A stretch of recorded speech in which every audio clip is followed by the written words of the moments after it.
A federal grand jury in Detroit today charged the 13 top leaders of the Weathermen with plotting to bomb public buildings in Chicago, Detroit, New York, and Berkeley, California. The Weathermen are the militant faction of the Students for a Democratic Society. Dedicated revolutionaries working to exploit our weaknesses for the ultimate destruction of the United States system of government as we know it. Whatever it cost, whatever, destructive kinds of activity we could do against the U.S. government, the better.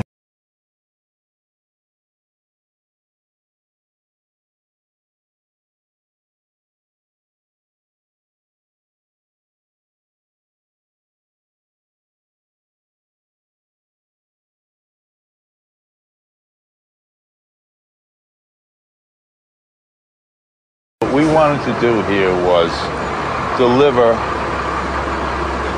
the most horrific hit that the United States government had ever suffered on its territory.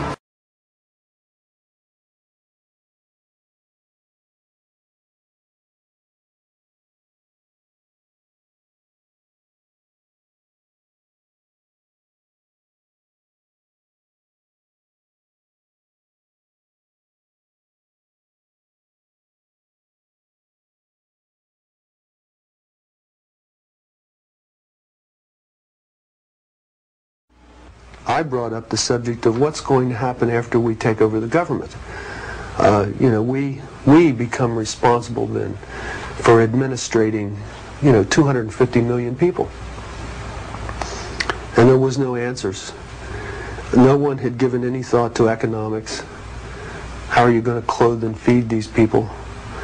The only thing that I could get was that they expected that the Cubans and the North Vietnamese and the Chinese and the Russians would all want to occupy different portions of the United States. They also believed that their immediate responsibility would be to protect against what they called the counter-revolution. And they felt that this counter-revolution could best be guarded against by creating and establishing re-education centers in the Southwest,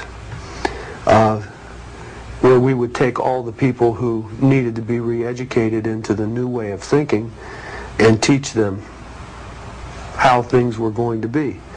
I ask, well, what is going to happen to those people that we can't re-educate, that are die-hard capitalists? And the reply was that they'd have to be eliminated. And when I pursued this further, they estimated that they would have to eliminate 25 million people in these re-education centers. And when I say eliminate, I mean kill. 25 million people.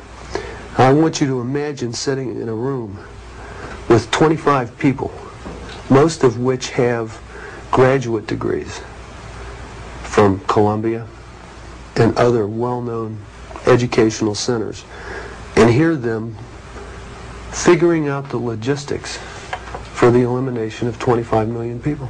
And they were dead serious.